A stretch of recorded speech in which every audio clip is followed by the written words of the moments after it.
नमस्कार दोस्तों, स्वागत है आप सभी का आपके YouTube channel maths with #AK sir में। आइए दोस्तों, लास्ट एपिसोड में आरआरबी एनटीपीसी का जो प्रीवियस ईयर एग्ज़ाम था उस क्वेश्चन से आगे बढ़ते हैं दोस्तों। आज के एपिसोड का फर्स्ट क्वेश्चन आपकी स्क्रीन पे है, लगाइए। वीडियो को करिएगा पॉज दोस्तों और इस सवाल को बनाइएगा, सोल्व करें इसे। ये क्वेश्चन है आपका सिंप्लीफिकेशन का। आइए दोस्तों, सवाल को पढ़ते हैं। क्वेश्चन कुछ ऐसा कहता है, 50 प्लस 0.5 इंटू 20 और डिवाइड करिए दोस्तों इसको 0.7 के साथ।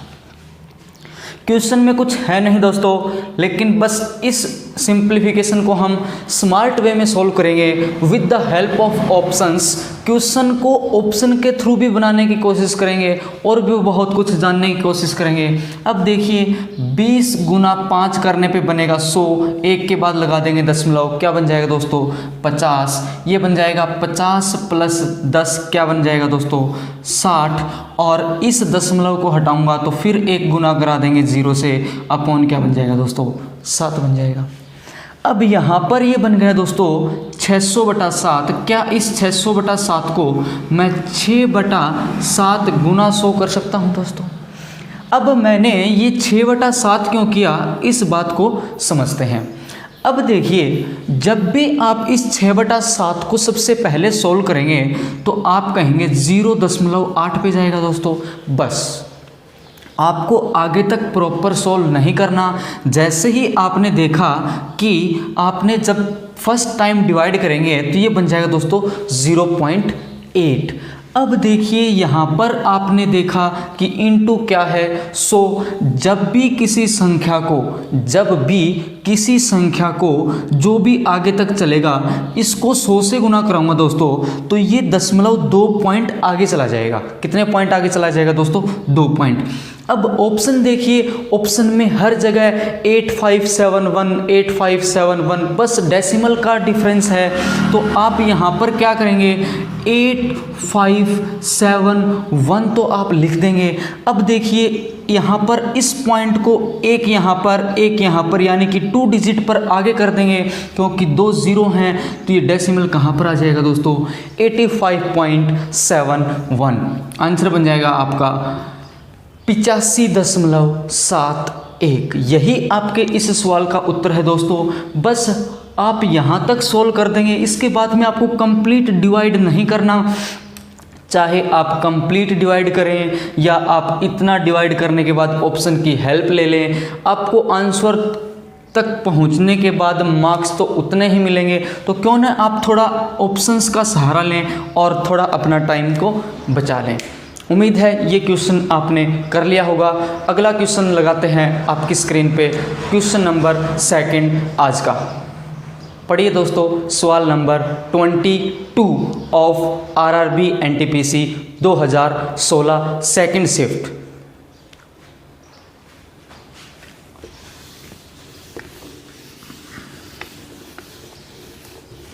सेकंड क्वेश्चन में है दोस्तों, एलसीएम आपसे पूछा गया है। सेकंड क्वेश्चन में आपसे क्या पूछा गया है? आपसे पूछा गया है एलसीएम बताइए, लघुत्तम समापवर्तक बताइए। संख्याएं क्या हैं दोस्तों आपके पास?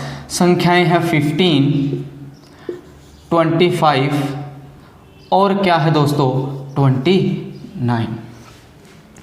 अब यहाँ पर जब भी आपसे एलसीएम पूछता है तो आप सबसे पहला काम क्या करते हैं दोस्तों, जो भी नंबर है उन संख्याओं को आप प्राइम फैक्टराइजेशन की फॉर्म में लिखते हैं। तो 15 को प्राइम फैक्टराइज करेंगे तो आप कहेंगे 3 गुना क्या बन जाएगा, ये 5 बन जाएगा 15।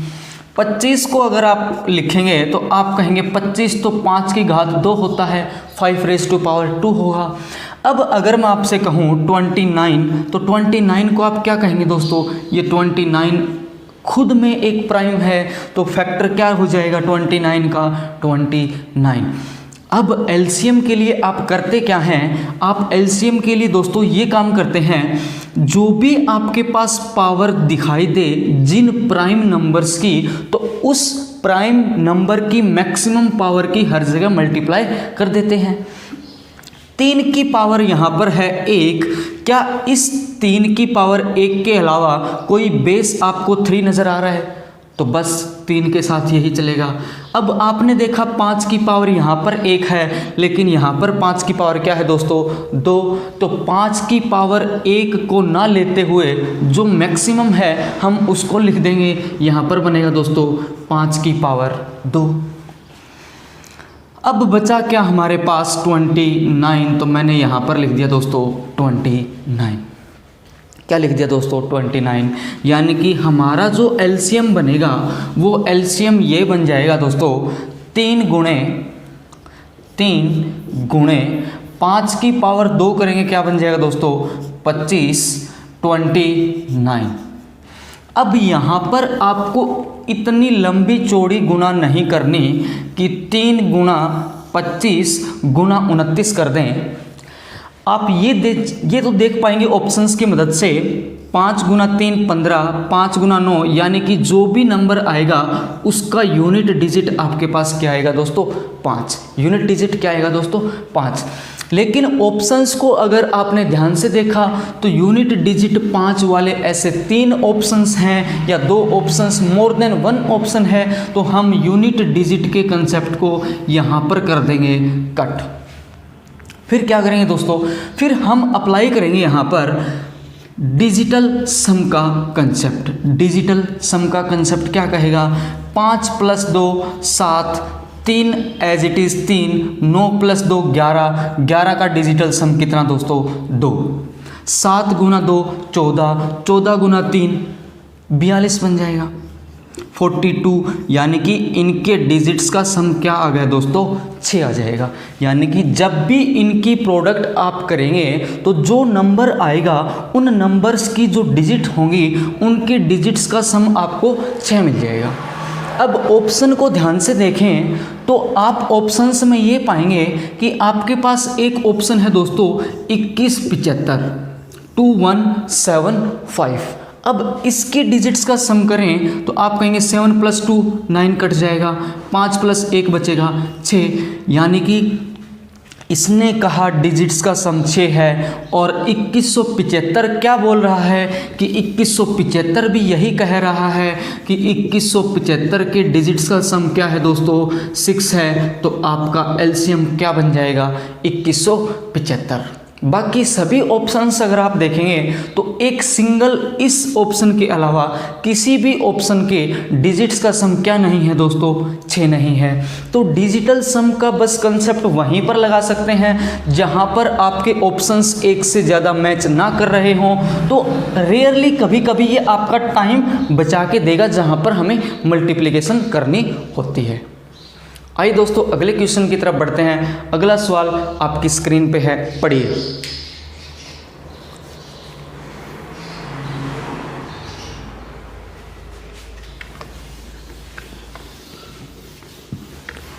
अगले क्वेश्चन में कहा गया दोस्तों, ये थोड़ा स्टैटिक से सवाल आपसे पूछा गया है लेकिन है बिल्कुल ही आसान। मीडियन बताइए, संख्याएं आपके पास दे रखी हैं। संख्याएं क्या दे रखे हैं दोस्तों? 55 है, 56 है, 53 है, 59 भी है और क्या है दोस्तों? 61 है। और क्या है दोस्तों? मैं सवाल एक बार देख लेता हूँ। 69 और 31, 69 और 31।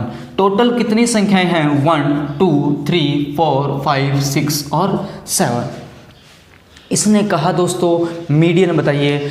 तो सबसे पहले मैं मीडियन की आपको एक प्रॉपर्टी बता देता हूँ। जब भी हमें मीडियन निकालना पड़े दोस्तों, क्या निकालना पड़े? मीडियन।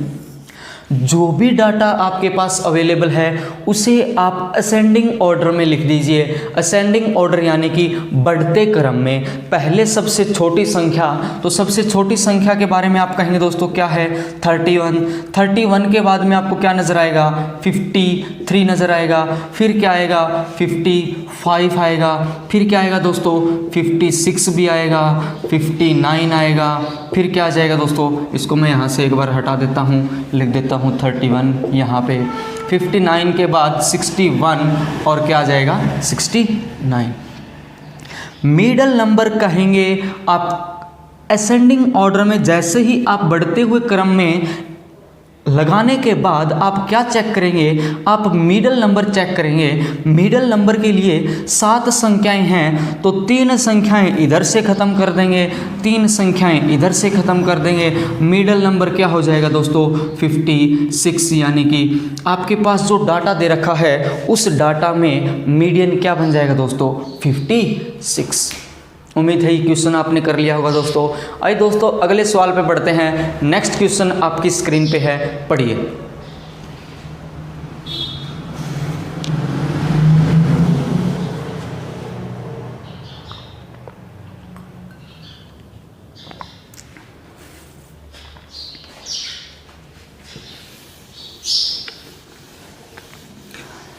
क्वेश्चन नंबर 24 आइए करते हैं दोस्तों एक साथ। सवाल ने कहा एक ट्राइंगल है, कैसे ट्राइंगल है, उस ट्राइंगल की 2 भुजाएं बराबर हैं। 2 भुजाएं कैसी हैं दोस्तों, बराबर हैं। जो भी ट्राइंगल है उस त्रिभुज का पेरीमीटर परिमाप आपको दे रखा है कितना 200। अगर पेरीमीटर 200 है, उसने कहा 2 साइड्स इक्वल हैं, तो थर्ड साइड के बारे में इसने क्या कहा दोस्तों, जो इक्वल साइड हैं उससे कितनी ज़्यादा है 20, और थर्ड साइड ही आपसे पूछा है, थर्ड साइड का मेजरमेंट क्या है। तो आप ट्राइंगल कुछ इस प्रकार से बना लें अपनी सुविधा के लिए। मैंने कहा ये आपके पास कोई ट्राइंगल है दोस्तों, इस ट्राइंगल में इसने कहा 2 भुजाएं क्या हैं बराबर। अगर 2 भुजाएं बराबर हैं तो आप मान लीजिए जो ये वाली भुजा है ये x है, तो क्या आप यह ऐसा बोल देंगे कि ये वाली अगर x सेंटीमीटर है तो ये वाली भी x सेंटीमीटर बन जाएगी। अब सवाल ने कहा कि जो 2 बराबर भुजाएं हैं उनसे 20 सेंटीमीटर अधिक कौन सी भुजा है, थर्ड, यानी कि इस साइड का मेजरमेंट आपको क्या दे रखा है दोस्तों x + 20। पेरीमीटर क्या कहेगा, पेरीमीटर कहेगा आप इसकी लेंथ, तीनों साइड की लेंथ को आप मेज़र करें और तीनों साइड्स की जो लेंथ है उसको ऐड कर दें, वही क्या बन जाएगा पेरीमीटर परिमाप। तो साइड्स क्या हैं दोस्तों x प्लस, फिर कहेंगे x प्लस क्या है दोस्तों x + 20, यही है x + 20 यानी कि 3x + 20। आपने सवाल में कहा कि इन तीनों साइड्स का सम यानी कि पेरीमीटर कितना है दोस्तों 200। पेरीमीटर कितना है दोस्तों 200 है। अगर पेरीमीटर 200 है तो ये 20 उस साइड घट जाएगा, यानी कि 3x की वैल्यू आप कहेंगे 180 डिग्री, x की वैल्यू आप कह देंगे कितनी दोस्तों 60 डिग्री। हमें तो सबसे पहले x ही निकालना था। x की वैल्यू अगर 60 डिग्री है तो आपसे थर्ड साइड के मेज़र के बारे में पूछा, तो आप यहाँ पर पुट कर दीजिए 60 + 20, आंसर क्या बन जाएगा दोस्तों 80। यानी कि जो भी आपके पास थर्ड साइड है दोस्तों उस तीसरी भुजा का मान कितना आ जाएगा 80 यूनिट या 80 सेंटीमीटर। आपके उम्मीद है इसका आंसर सभी ने कर लिया होगा। आइए दोस्तों अगले क्वेश्चन पे बढ़ते हैं। एक बार फिर से अगला सवाल आपकी स्क्रीन पे है, पढ़िए।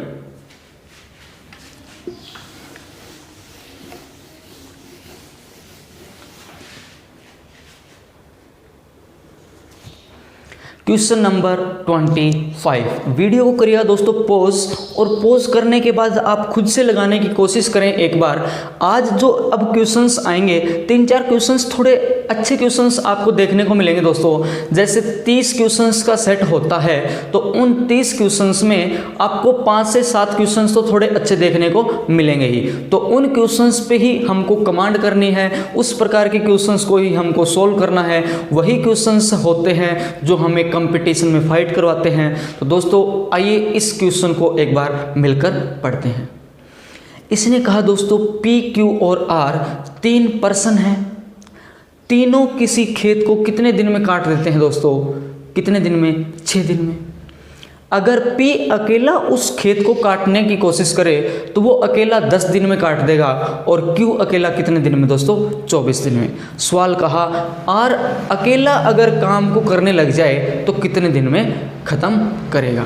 तो क्वेश्चन करते हैं दोस्तों, आइए। इसने क्या कहा दोस्तों?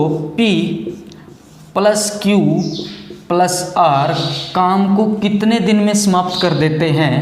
आप कहेंगे 6 दिन में समाप्त कर देते हैं। अगर P अकेला काम को करे तो P अकेला 10 दिन में काम को समाप्त कर देता है दोस्तों, और Q अकेला कितने दिन में काम को समाप्त कर देता है? 24 दिन में। तो हम करते क्या हैं इस प्रकार के क्वेश्चंस में, जो आपके पास डेज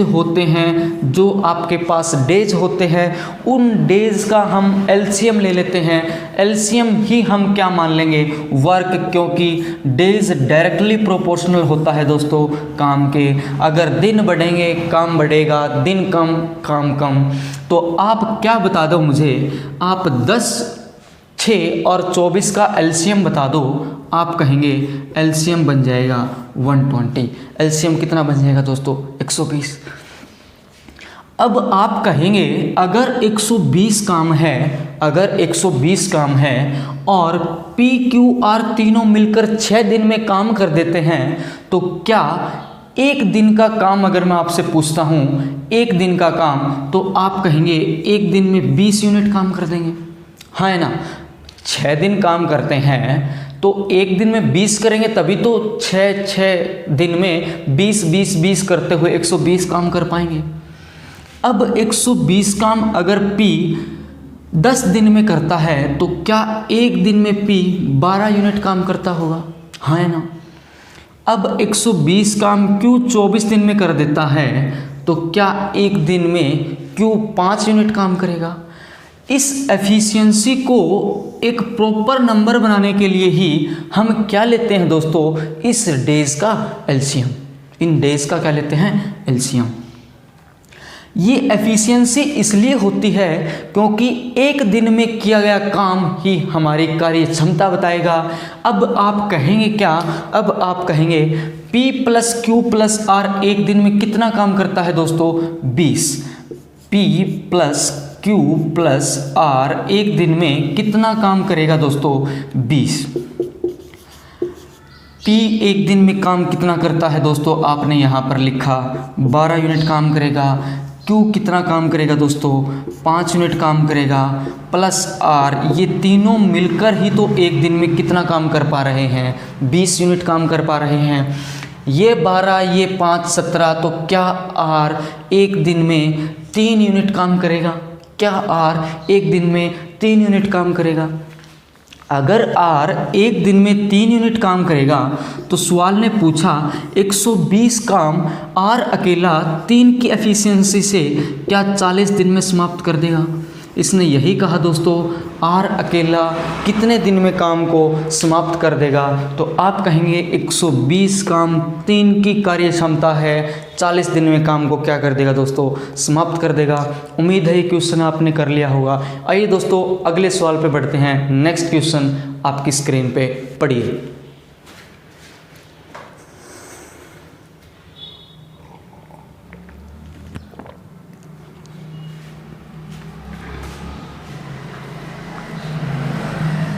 उम्मीद है दोस्तों आपने नेक्स्ट क्वेश्चन पढ़ लिया होगा। इस सवाल को समझते हैं। इस क्वेश्चन में कहा क्या दोस्तों? इसने कहा कि कुल कितने सिक्के हैं? 90 सिक्के हैं, 90 कॉइन्स। और वो 90 सिक्के कैसे कैसे सिक्के हैं? एक 5 रुपये के सिक्के हैं और कुछ कितने रुपए के सिक्के हैं दोस्तों? 10 पैसे के। तो इस सवाल को करते हैं। सवाल ने कहा कुछ 5 पैसे के सिक्के हैं और कुछ कितने पैसे के सिक्के हैं दोस्तों? 10 पैसे के। 2 प्रकार के सिक्के हैं। अगर मैं काउंट करूं 5 रुपये के कितने सिक्के, 10 रुपये के कितने सिक्के, तो मैंने पाया कि दोनों सिक्के अगर काउंट करेंगे तो मुझे कितने सिक्के मिल गए? 90। कितने सिक्के मिल गए दोस्तों? 90। अब आप बताइए, कुछ सिक्के ये रहे होंगे, कुछ सिक्के ये रहे होंगे, तभी तो इन दोनों को ऐड करने के बाद नंबर ऑफ कॉइन्स आपने क्या कहा दोस्तों, 90 हैं। अब आपसे सवाल ने कहा कि 5 पैसे वाले सिक्के कितने हैं, आप इनकी वैल्यू बताइए। अगर कुल संख्या कितनी है सिक्कों की, 90, और इसने कहा कि जब इन सिक्कों को पैसों के साथ मिलाएंगे तो कुल रुपए अगर मैं काउंट करूं तो रुपए उस थैले में कितने निकल कर आए दोस्तों, 7। यानी कि जो 90 सिक्के हैं उन 90 सिक्कों को अगर मैं काउंट करूंगा तो वो 90 सिक्के कितने रुपए बना देंगे, 7 रुपए बना देंगे। अब हमसे कहा क्या कि 5 पैसे वाले सिक्के बताइए, तो मैं एक बार के लिए मान लेता हूं कि जो 5 पैसे वाले सिक्के हैं वो कितने हैं दोस्तों, x। संख्या कितनी है उनकी, x है।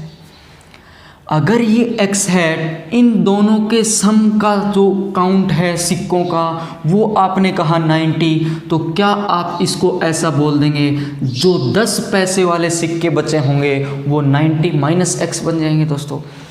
आपने क्या कहा, अगर ये x हैं तो इन दोनों सिक्कों का सम 90 है, अगर ये x हैं तो ये 90 में से x ही तो कम होंगे ना।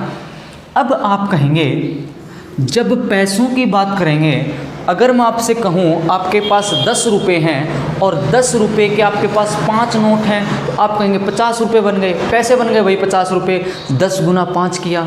अब मैंने कहा x सिक्के हैं 5 पैसे के, तो आप कहेंगे 5x पैसे बन जाएंगे।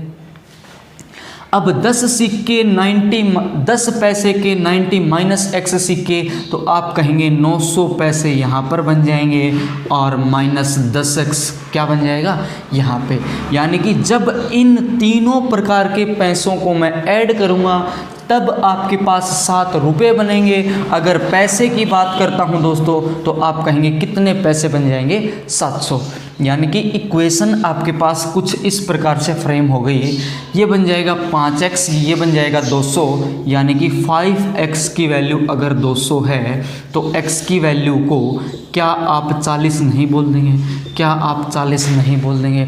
अगर आपके पास x की वैल्यू 40 है दोस्तों, तो यही तो सवाल पूछा गया था कि 5 पैसे के कितने सिक्के हैं। आप कहेंगे 5 पैसे के कितने सिक्के हैं दोस्तों, 40, आंसर बन जाएगा 40। उम्मीद है क्वेश्चन आपको सबको समझ में आ गया होगा। आइए नेक्स्ट क्वेश्चन पे बढ़ते हैं। लगाइए सवाल आपकी स्क्रीन पे है।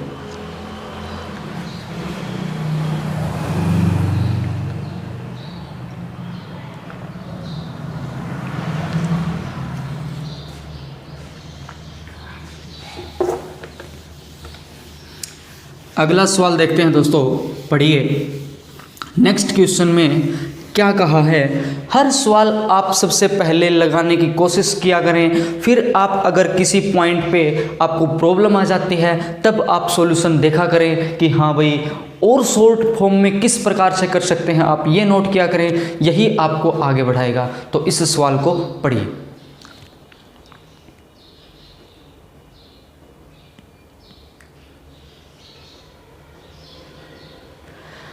सवाल है दोस्तों, आइए देखते हैं। सवाल ने क्या कहा दोस्तों, 3740 कोई संख्या है 3740। इस 3740 को 3 हिस्सों में बांट दो। 3 हिस्सों में बांट दो दोस्तों। कितने हिस्सों में, 3 हिस्सों में, यानी कि 1 हिस्सा, 2 हिस्सा, 3 हिस्सा। मैं मान लेता हूँ 1 हिस्सा अगर x है, 1 y है और 1 क्या है, z। यानी कि 3740 को इन 3 हिस्सों में बांट दो, बांट देंगे। लेकिन इन 3 हिस्सों में बांटें तो ये बात आप ध्यान रखें कि पहले हिस्से का 1/2, यानी कि पहला हिस्सा क्या था, x, इस पहले हिस्से का 1/2 वो बराबर होना चाहिए इस दूसरे हिस्से के 1/3 के। यानी कि ये आपको कंडीशन दी है और ये इक्वल होना चाहिए दोस्तों किसके, 1/6 कौन से हिस्से के, z के। सवाल ने क्या कहा दोस्तों, सवाल ने कंडीशन दी है कि जो पहला हिस्सा है उसका 1/2, जो दूसरा हिस्सा है उसका 1/3 पार्ट, जो z है थर्ड हिस्सा उसका 1/6, ये तीनों पार्ट्स इक्वल आने चाहिए। इस प्रकार से इन x, y और z में बांट दो। ऑप्शंस को ध्यान से देखें तो आप पाएंगे जो थर्ड आपके पास वैल्यू है वो 2040 क्या हर पार्ट में है 2040, यानी कि हर ऑप्शन में आपके पास जो ये हिस्सा निकल कर आया, ये हिस्सा कितना निकल कर आया है दोस्तों 2040, यानी कि जो आपके पास थर्ड पार्ट है z की वैल्यू तो आपके पास कितनी बन जाएगी 2040। अगर भाई z की वैल्यू 2040 है, इसको 6 से भाग दूंगा तो क्या z/6 आपके पास, इसको मैं अपॉन में 6 कर दूं तो क्या ये 340 दे देगा? क्या ये 340 दे देगा? सवाल ने कहा कि ये वाला हिस्सा भी 340 होना चाहिए, ये वाला हिस्सा भी 340 होना चाहिए। अगर मैं कहूँ x/2 340 है तो x कितना बन जाएगा 680। अगर मैं कहूँ y/3 आपका 340 है तो y कितना बन जाएगा दोस्तों, 3 से गुना कर दूंगा इसको, क्या बन जाएगा 1020, यानी कि आपका ऑप्शन नंबर हो जाएगा दोस्तों सी, यानी कि पहला हिस्सा 680, दूसरा हिस्सा कितना 1020 और तीसरा हिस्सा तो हर एक ऑप्शन में आपका सेम था, क्या दोस्तों 2040। अब ध्यान से देखें, अगर आप ये सब कुछ ना करना चाहें तो आप ऑप्शन का सहारा लीजिए। आप ऑप्शन का क्या कीजिएगा दोस्तों, सहारा लीजिए। अगर मैं केवल इन दोनों पोर्शन को उठाऊं तो आप कहेंगे x/2 बराबर होना चाहिए आपके y/3 का। आपका क्या होना चाहिए दोस्तों, x/2 बराबर होना चाहिए y/3 के, यानी कि मैं ऐसा कह सकता हूं 3 गुना x बराबर होगा 2 गुना y के, 3 गुना x बराबर होगा 2 गुना y के। इक्वल तो होगा ही, किसके बराबर होगा ये 6z/6 के बराबर होना चाहिए, यानी कि x की वैल्यू अगर आप 680 पुट करेंगे तभी ये इक्वल बनेगा। अगर मैं 2 × y की वैल्यू 1020 को अगर मैं 2 से गुना करता हूँ तभी ये 2040 बनेगा ना, क्योंकि z की वैल्यू तो आपको पता है, z की वैल्यू तो आपको पता है 2040 है, तो इनकी वैल्यू भी तो बराबर बनाएंगे हम, तो वो कहाँ पे बन जाएगी 680 और 1020 और 2040 आपका ऑप्शन था ही। इस प्रकार से भी आप ऑप्शंस का सहारा लेके अपने टाइम को भी बचा सकते हैं और अपने प्रोसेस को भी थोड़ा शॉर्ट कर सकते हैं। आइए दोस्तों अगले सवाल पे बढ़ते हैं। नेक्स्ट क्वेश्चन है आपकी स्क्रीन पे लगाएं।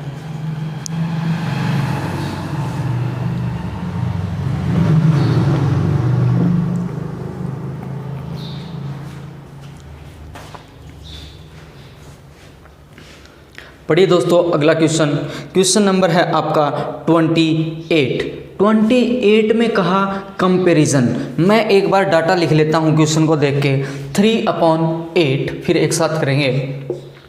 3/8 है दोस्तों, और क्या है 29/73 है, और क्या है दोस्तों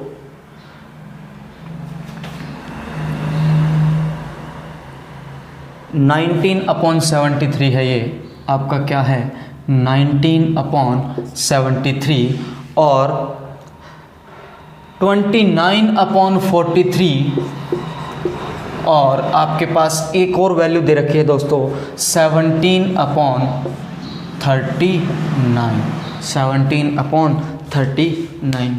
ये आपके पास 4 भिन्न दे रखे हैं, 4 फ्रैक्शन दे रखे हैं। सवाल ने कहा भाई इनको बढ़ते क्रम में लगा दो, इनको कैसे लगा दो, बढ़ते क्रम में, यानी कि हमें तो यही जानना है कि इन फ्रैक्शंस में सबसे बड़ी संख्या कौन सी है, सबसे छोटी संख्या कौन सी है, बीच में कौन सी संख्याएं आएंगी।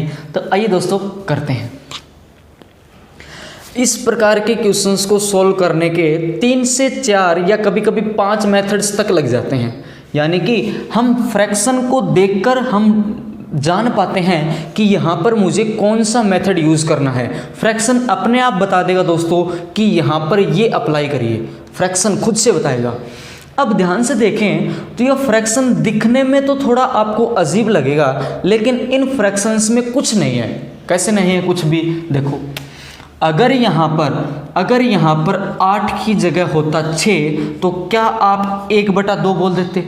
हाँ या ना? आप क्या बोल देते दोस्तों? 1/2 बोल देते। अब 19/73 है, अगर 73 की जगह होता दोस्तों 76 तो क्या आप 1/4 बोल देते दोस्तों? हाँ है ना? आप क्या बोल देते? 1/4 बोल देते। हाँ है ना? अब मुझे बताइए, अब आप यहाँ पर क्या करेंगे? अगर 29 का दोगुना करें तो उससे कम है, ये तो लगभग आपका रिजल्ट क्या दे रहा है? 1/1 ही देगा कुछ ना कुछ।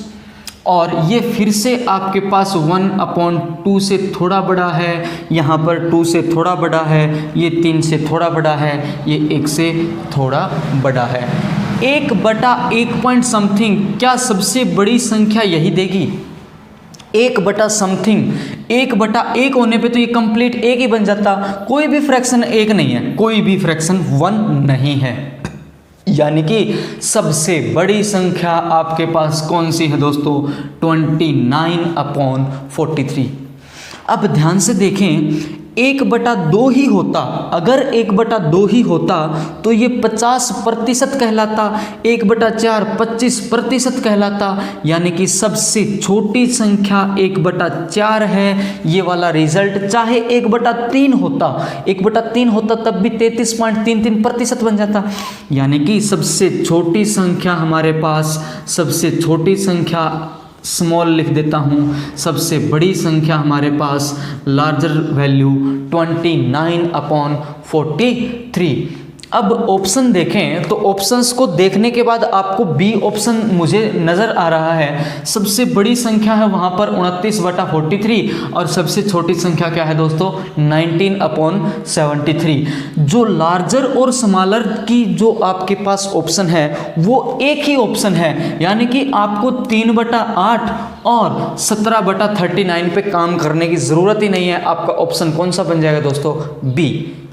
उम्मीद है ये क्वेश्चन आपने समझ में लिया होगा, आपको कंसेप्ट पता लगा होगा। हमने क्या किया, मैंने थोड़ा फ्रैक्शन से प्रतिशत में जो कन्वर्जन करते हैं थोड़ा उसका यूज़ किया है। ऊपर से जो डाटा लेते हैं अप्रोक्सीमेशन में, केवल वो ऊपर का डाटा अप्रोक्सीमेशन ही आपको रिजल्ट तक पहुंचा पा रहा है। तो इस प्रकार से फ्रैक्शन की बहुत ज़्यादा वैरायटीज़ होती हैं, जहाँ पर हम बड़ी संख्या छोटी संख्या पर काम करते हैं। तो फ्रैक्शन खुद से जानिए कि ये फ्रैक्शन कहना क्या चाहता है, फ्रैक्शन खुद से आपको बताएगा कि यहाँ पर क्या यूज़ करना है। आइए दोस्तों, अगला सवाल आपकी स्क्रीन पे है, क्वेश्चन को पढ़िए और लगाइए। उम्मीद करूँगा ये सभी क्वेश्चंस आप लगा पा रहे होंगे। इस क्वेश्चन को आप सभी लगाइए, आपके पास है 2 मिनट का समय। करिए भाई।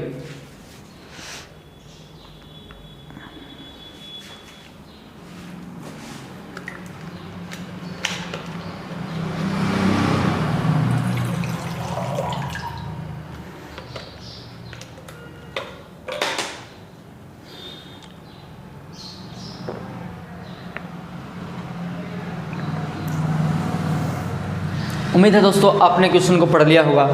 अब एक बार मिलकर सवाल को पढ़ते हैं। सवाल ने कहा कि किसी क्लॉथ का पीस आपने लिया, यानी कि किसी कपड़े का टुकड़ा आपने लिया, उसकी कीमत आपको कितने रुपए चुकानी पड़ी दोस्तों? 35 रुपये।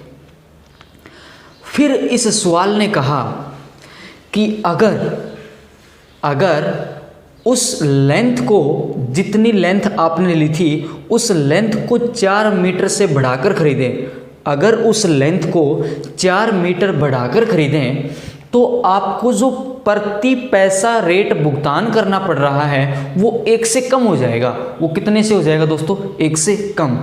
और इस प्रकार से दोनों प्रकार की कंडीशंस में आपको जो टोटल अमाउंट पे करनी है, वो अमाउंट जो पे करनी है वो अनचेंज्ड है, यानी कि दोनों प्रकार दोनों टाइप में आपको कितना पे करना पड़ेगा, सेम अमाउंट। इसने कहा कि एक्चुअल में जो आपने स्टार्टिंग में कपड़ा लिया था उसकी लेंथ कितनी है, उसकी मेजरमेंट आपको बतानी है दोस्तों। सवाल थोड़ा अच्छा है, हम इसको करने की कोशिश करते हैं दोस्तों और एग्जाम्पल के साथ भी समझेंगे। इसने क्या कहा दोस्तों, ₹35 में आपने कोई कपड़ा लिया। जैसे हम शॉप पे जाते हैं दोस्तों तो हम ऐसा पूछते हैं कि भाई इस कपड़े का मोल क्या है, इस कपड़े का मोल क्या है। तो जब हम दुकान पर जाते हैं तो वो आपको कुछ ऐसा बताता है, ये 50 रुपये प्रति मीटर है, ये 45 रुपये प्रति मीटर है, ये 90 रुपये प्रति मीटर है। क्लॉथ की मेजरमेंट जो पैसे में बताएगा वो रुपये प्रति मीटर बताता है दोस्तों, यानी कि 1 मीटर पे आपको कितने रुपए लगेंगे, जो भी वो बोलेगा, 50 तो 50 लगेंगे, 55 तो 55 लगेंगे। अब हमें नहीं पता कि हमने कितने मीटर का कपड़ा लिया, हमें नहीं पता हमने कितने मीटर का कपड़ा लिया, लेकिन हमने उसे पैसे तो 35 रुपये दिए हैं, हमें इस बात का पता है। हम इस मीटर कपड़े को हमने कितने रुपए में लिया है दोस्तों, 35 रुपये में। तो क्यों ना मैं इसको ये मान लूँ कि मैंने x मीटर ले लिया। मैंने कितना मीटर ले लिया दोस्तों, x मीटर क्लॉथ ले लिया।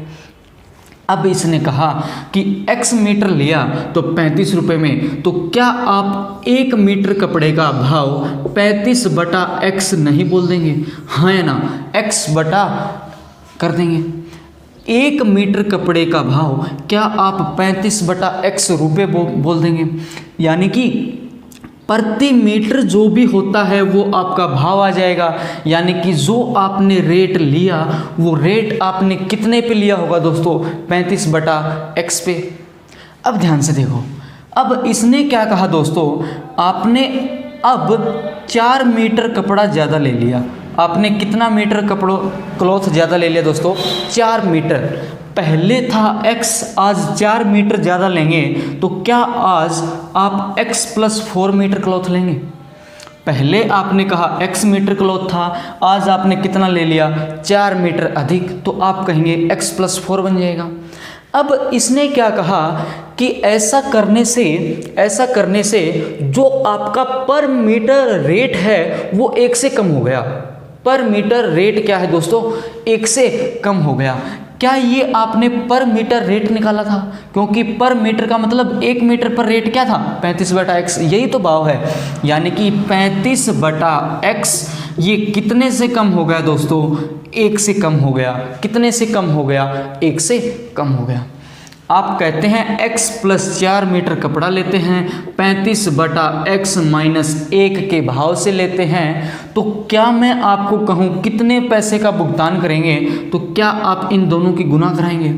जैसे मैं बोल दूं कि 35 रुपये प्रति मीटर का भाव है किसी कपड़े का, आप 2 मीटर लेंगे तो आप ऐसे कैलकुलेट किया करते हैं 35 × 2 यानी कि 70 रुपीज़ आपको देने पड़ेंगे। वही कहानी यहाँ पर है, x + 4 मीटर आपने खरीदा इस भाव से, लेकिन सवाल कहता है यही रुपीज़ आपने आज पे किए, जो पेमेंट आपको करनी है वो रिमेन्स अनचेंज्ड, यानी कि उस पर कोई बदलाव नहीं हुआ। यानी कि अब यहाँ पर अगर आप इस इक्वेशन को सोल्व करेंगे तो आपको टाइम बहुत लग सकता है, क्योंकि क्वाड्रेटिक बनेगी, ऑब्वियस सी बात है, अपॉन में x है, यहाँ पर गुना होके क्वाड्रेटिक द्विघात समीकरण मिलेगी। द्विघात समीकरण को इतने आसानी से तो सोल्व करने से रहे आप लोग, है ना। ऑप्शंस का सहारा मैं ले सकता हूँ, तुरंत बनाएगा। ऑप्शन नंबर ए उठाते हैं, ए ऑप्शन 10, ए ऑप्शन क्या है दोस्तों, 10, यानी कि x को मैं 10 पुट करता हूँ। जैसे ही 10 पुट करूँगा 14, 3.5 - 1 क्या देगा दोस्तों, 2.5। 14 को आधे से डिवाइड करूँगा 7, 14 गुना 2 28, 28 प्लस 7 आप कहते हैं 35। यही तो रेट है, हाँ या ना, यही तो क्या है रेट, यही आपने निकाल दिया। यानी कि x की वैल्यू कितनी आ जाएगी दोस्तों 10, यानी कि आपने 10 मीटर कपड़ा लिया होगा और उस 10 मीटर कपड़े का आपने कितना भुगतान किया होगा 35 रुपीज़। बहुत अच्छा क्वेश्चन है। इस प्रकार के क्वेश्चंस आपको 30 क्वेश्चंस के सेट में 5 से 7 भी दिखने को मिल सकते हैं, 4 से 5 भी। यही वो क्वेश्चंस हैं जो आपको भीड़ से अलग करेंगे। तो इस प्रकार के क्वेश्चंस को आपको करना है, यही आपको आगे बढ़ाएगा। इन क्वेश्चंस पे आप कमांड बनाइए, बार बार प्रैक्टिस हम करते रहेंगे हर सेट के साथ। उम्मीद है क्वेश्चन आपने कर लिया होगा दोस्तों। किसी स्टूडेंट को किसी प्रकार की कोई दिक्कत नहीं रहनी चाहिए। आइए दोस्तों अगले सवाल पे बढ़ते हैं। नेक्स्ट क्वेश्चन आपकी स्क्रीन पे है, पढ़िए।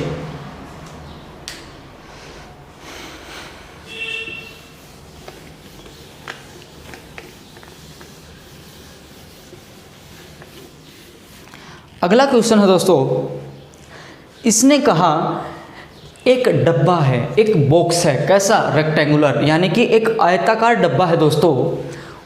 उस डब्बे की मेजरमेंट आपको दे रखी है। सबसे पहले तो हम उस डब्बे को बना लेते हैं, उस डब्बे को बना लेते हैं दोस्तों। जो भी डब्बा है वो कुछ ऐसा रहा होगा, कुछ ऐसा रहा होगा। मैंने यहाँ पर कुछ ड्रॉ कर दिया ऐसे। उस डब्बे को मेज़र करेंगे, उस डब्बे की लेंथ भी आपको दे रखी है, उस डब्बे की ब्रेड्थ भी आपको दे रखी है, और उस डब्बे की क्या दे रखी है दोस्तों, आपको हाइट भी दे रखी है। आपको क्या दे रखी है दोस्तों, हाइट भी दे रखी है। ये थोड़ा बिल्कुल एग्जैक्ट लाइन जा नहीं रही है, आप समझ जाइएगा कि ये लाइन बिल्कुल क्या है, बिल्कुल स्ट्रेट है, बिल्कुल क्या है, स्ट्रेट है। अब इसको इससे मिला देता हूँ, इसको इससे मिला देता हूँ। ये आपके पास एक डब्बा है दोस्तों। क्या है दोस्तों, ये आपके पास एक बॉक्स, कैसा, रेक्टेंगुलर। अगर रेक्टेंगुलर बॉक्स है तो आप कहेंगे ये वाली जो है L, ये इसकी लेंथ बन जाएगी दोस्तों। क्या बन जाएगी, ये वाली लेंथ। और इस वैल्यू को क्या आप ब्रेड्थ बोल देंगे, और इस वैल्यू को क्या आप हाइट का नाम दे देंगे। यानी कि लेंथ, ब्रेड्थ और हाइट, इनकी वैल्यू आपको दे रखी है। लेंथ की वैल्यू कितनी दे रखी है दोस्तों, 22 सेंटीमीटर। ब्रेड्थ की वैल्यू कितनी दे रखी है दोस्तों, ब्रेड्थ की वैल्यू आपको दे रखी है 17, और हाइट की वैल्यू दे रखी है दोस्तों 12 सेंटीमीटर। यहाँ पर भी मैं लिख देता हूँ क्या, सेंटीमीटर। सबसे बड़ी जो बात इसने कहा ये एक वुडन बॉक्स है, एक लकड़ी का डब्बा है, और उस लकड़ी की मोटाई इसने दे दी, उस लकड़ी की थिकनेस इसने दे दी दोस्तों 1 सेंटीमीटर। यानी कि ये डब्बा दिखने में कुछ ऐसा है।